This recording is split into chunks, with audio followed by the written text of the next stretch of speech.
now that we talked about constraints and how to actually add those into the Lagrangian formulation, let's actually look at a couple examples and see how this actually works. So the first one's going to be one that we actually talked about last chapter when it came to constraint equations in general, just how do we actually use constraint equations.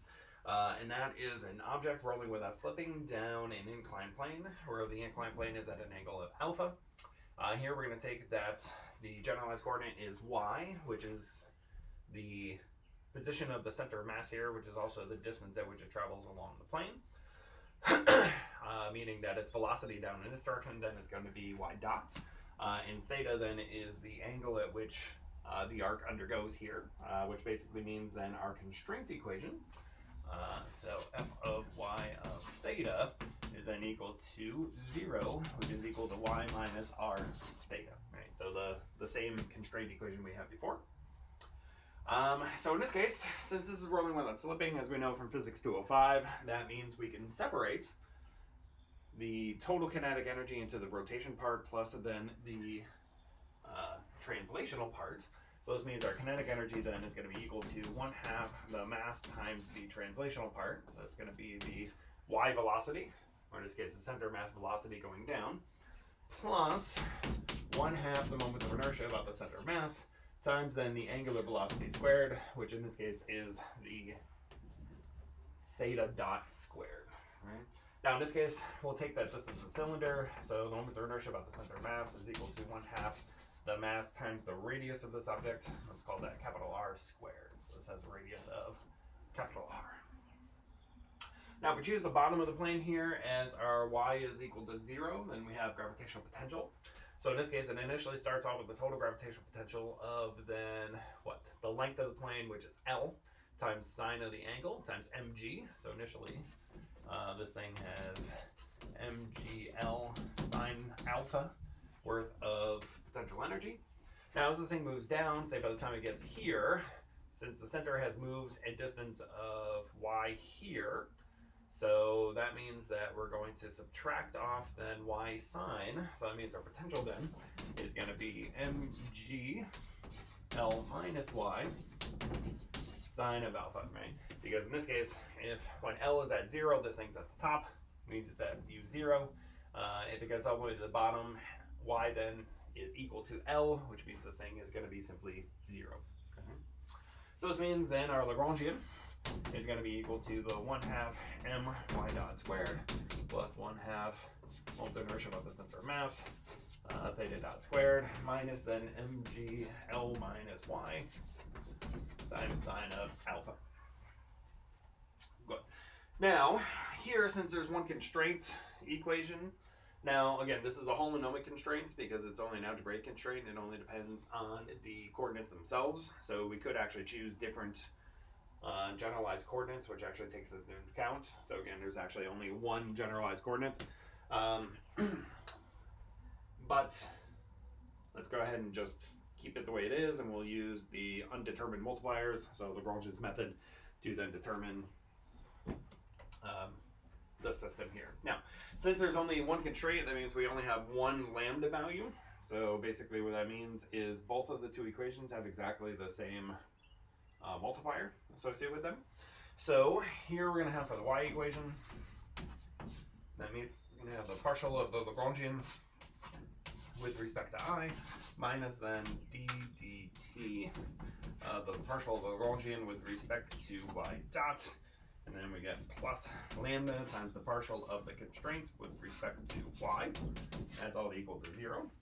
And then for the theta equation, we basically get exactly the same thing. So we get the partial of L with respect to theta minus then d dt, partial of Lagrangian with respect to theta dot, plus lambda partial of the constraint with respect to theta is all equal to 0. Now, again, since we only have one constraint equation, that means we have one undetermined multiplier, which multiplies both of these guys. So good. So let's write out what each one of these is.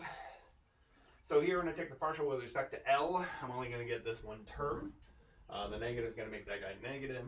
So that will become a positive. So I'm going to get an mg sine of alpha. That's from that first term. minus then the time rate of change of this guy.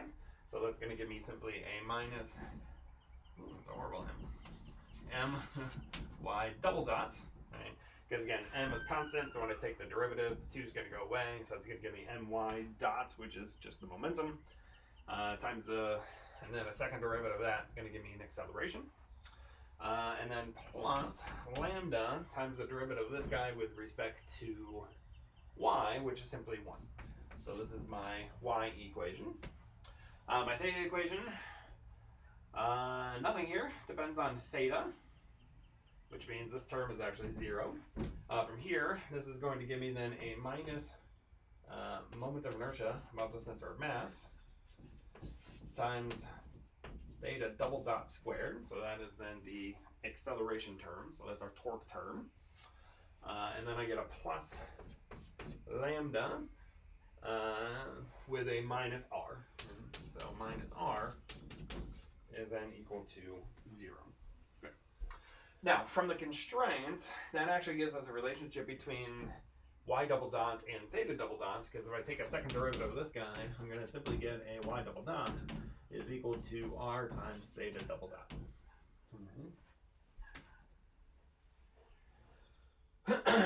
So good. So if I plug that back into this expression over here, so since this is both minuses, I'm going to get a plus then is equal to minus. So basically, from here, so let's plug that into here.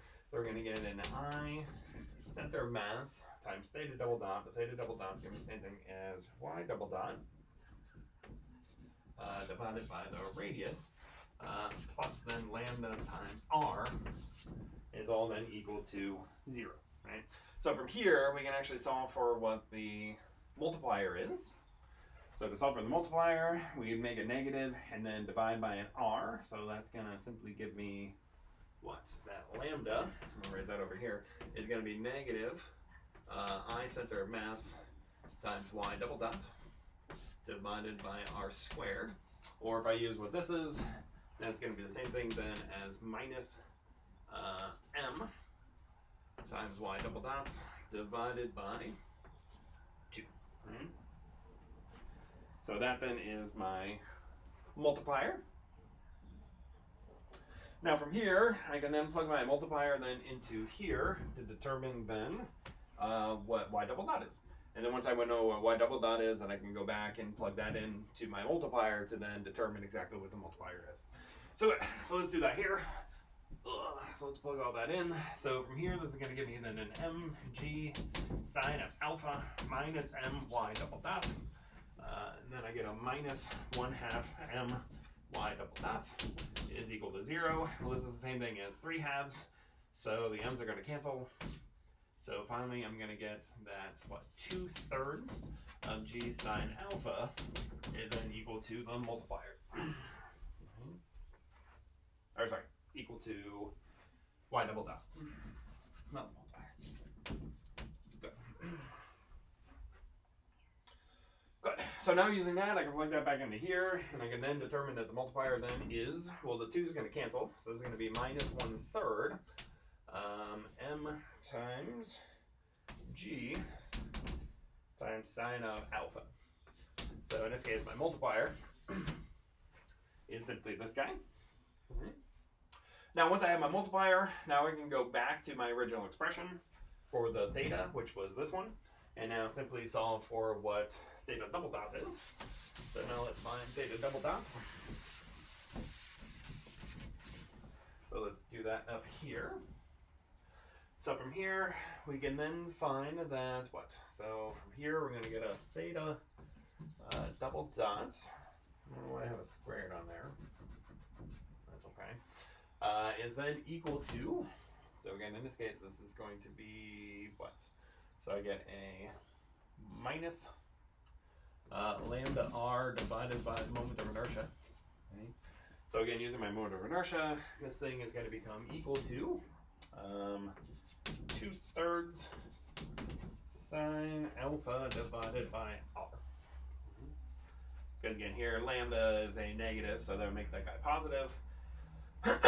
Good, and then the 2 comes from the moment of inertia, so I'm left with this guy. Okay.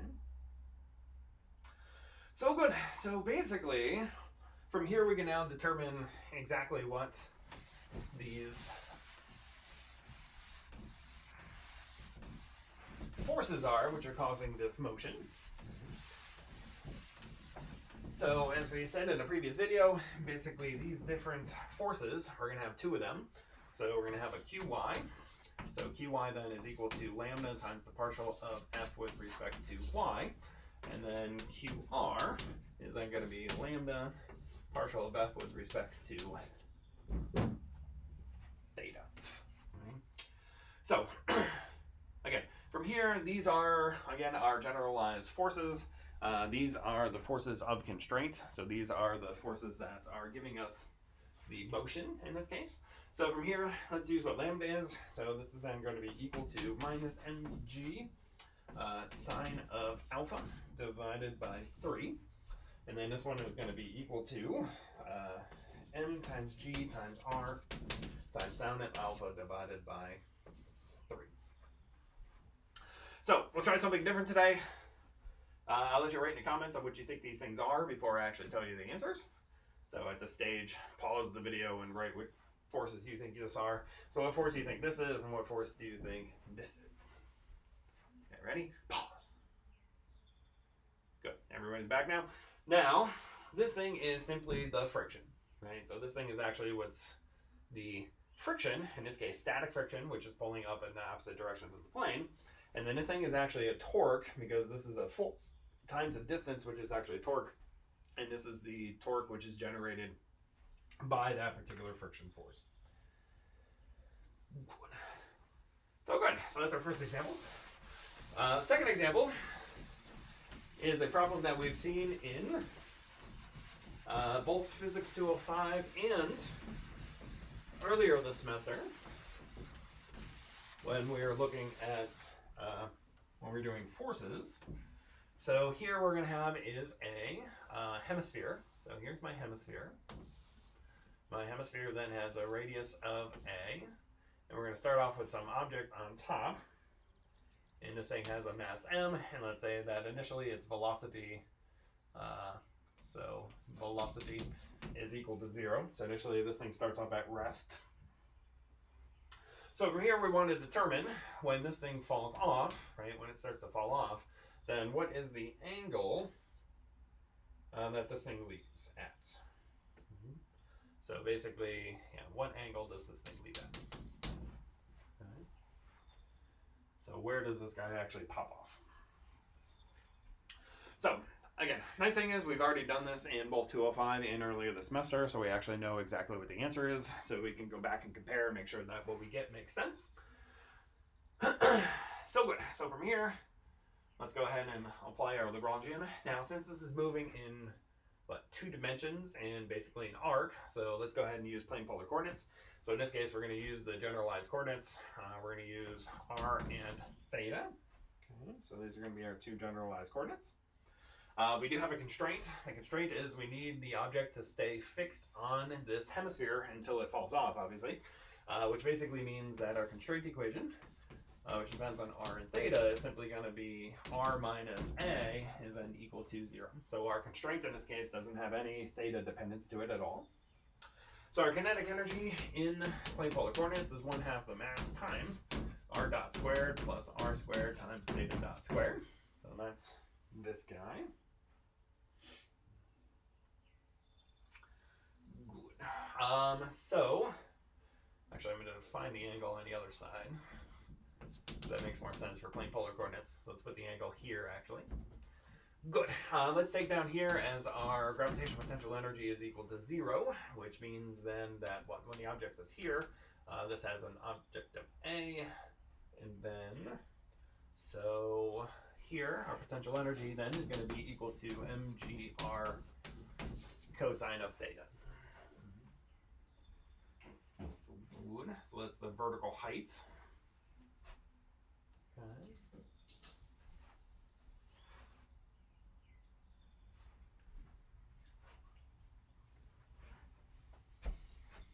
Good. Okay. So from here, we're simply then going to find the Lagrangian. So Lagrangian then is going to be 1/2 m times r dot squared plus r squared times theta dot squared minus then mgr cosine of theta. Now, again, we have one constraint. Having one constraint means we can only have one Lagrange multiplier. So each one of these two guys are going to have exactly the same multiplier. So let's do that. So here we're going to have an R equation. So here's my R equation. So my R equation then is going to be, again, partial of the Lagrangian with respect to R minus then ddt of the partial of Lagrangian with respect to R dot plus the multiplier times then partial of the constraint with respect to R is equal to 0. I know my F's and my L's look kind of similar, so hopefully nobody's getting us confused. And then we have the theta equation. Shush. So my theta equation then is the partial of Lagrangian again with respect to theta minus then ddt of the partial of Lagrangian with respect to theta dot plus lambda partial of the constraint with respect to theta is all then equal to 0. Now here, if I look at this expression, automatically I know this one is 0 because the constraint again has no dependence on theta. So that guy just actually simply drops out. So if I look at that guy, the only term which depends on theta is him. So I'm going to get a derivative of cosine is negative sine. So I'm going to get an mgr sine of theta. And then from here, I'm going to get a minus. The only term here depends on theta dot is that term. So that's going to give me a m times. Now again, here, I'm going to write this as ddt of r squared theta dot is equal to 0. Let me write it that way for now, because again, remember R and theta are both time dependent. So if I had to take a derivative of that, I'd have to take the derivative of everything. And then from here, R, I have two terms then. So I got the first term. So this is then going to be equal to what? M times R times theta dot squared. So that's that first term. And then I get a minus mg cosine of theta. So that's all from the partial with respect to R. Partial with respect to R dot, then I'm going to get a plus m r double dot plus lambda, and then partial of that with respect to R is simply 1, and that's all then equal to 0. So these are my two different equations of motion.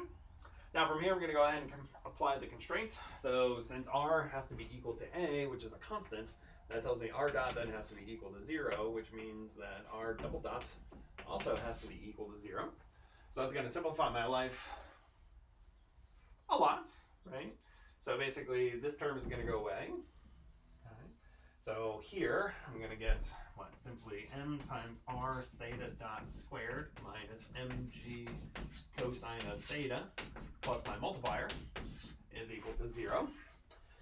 Over here, this becomes simply a, and this is also going to become a, which means that when I take the derivative of this, I only have to take the derivative of that term.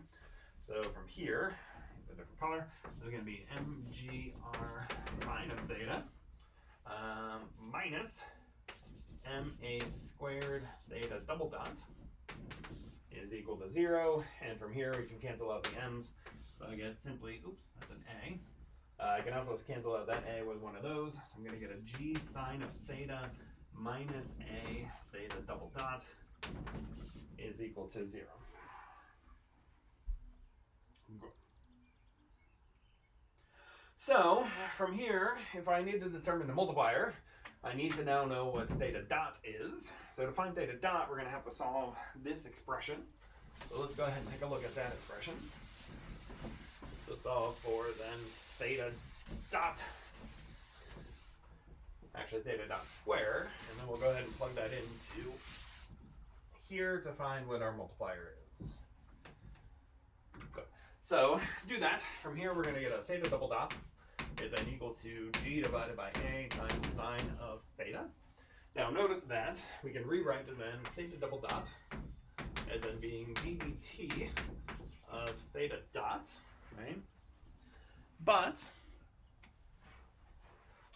we can also expand this. So this is going to be actually d theta dt times then d theta dot d theta.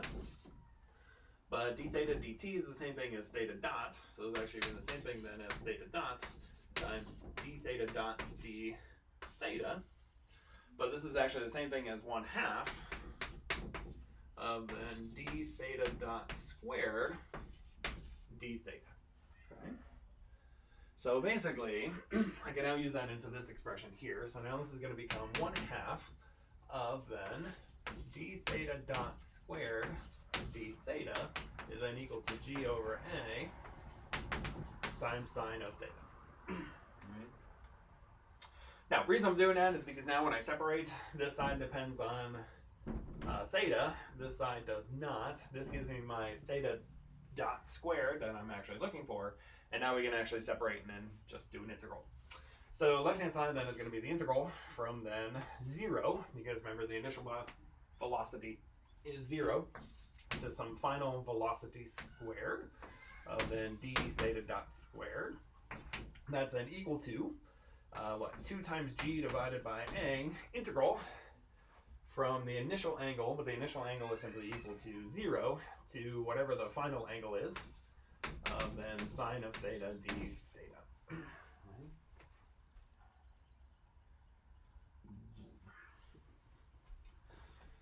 Okay, so still leave that part, but let's get rid of this. Get rid of this.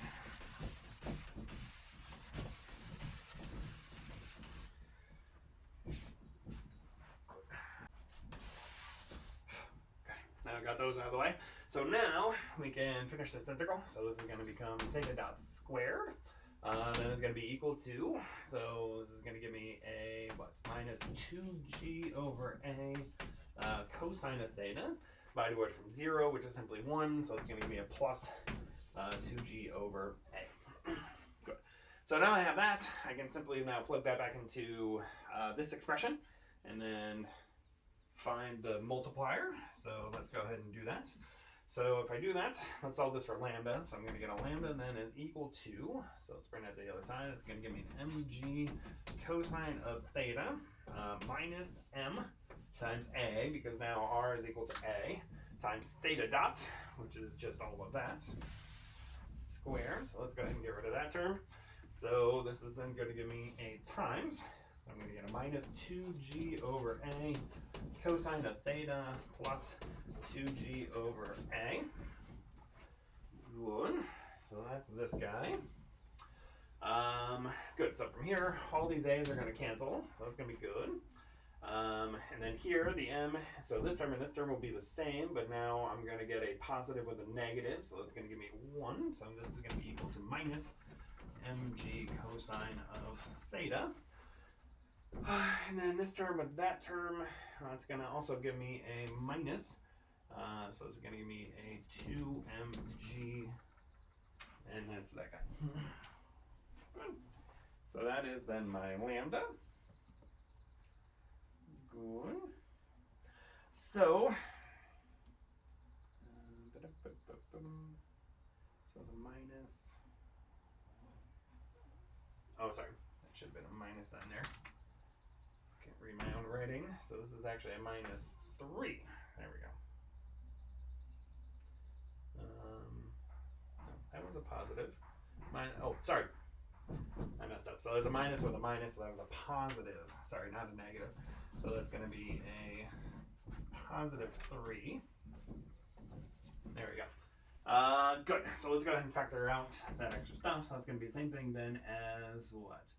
M times g times 3 cosine of theta minus 1. Oh, sorry, minus 2. Good. Is equal to lambda. Good. Okay, good. So that's my lambda. Now again, in this case, since the partial derivative of f with respect to r was equal to 1, that means this thing is q of r as well. So this is actually q of r, which means that this is the constraint force, and the constraint force in this case is actually just the normal force, right? This is the force in the r direction, so that thing is actually just equal to the normal force. Now again, this constraint force is going to be non-zero until this thing falls off, at which point this thing falls off, this constraint force then has to go to 0. So the way we can determine the angle is by simply letting our constraint force, in this case lambda, become 0. So good. So here, this thing falls off when lambda then goes to 0, which in this case then gives me that what?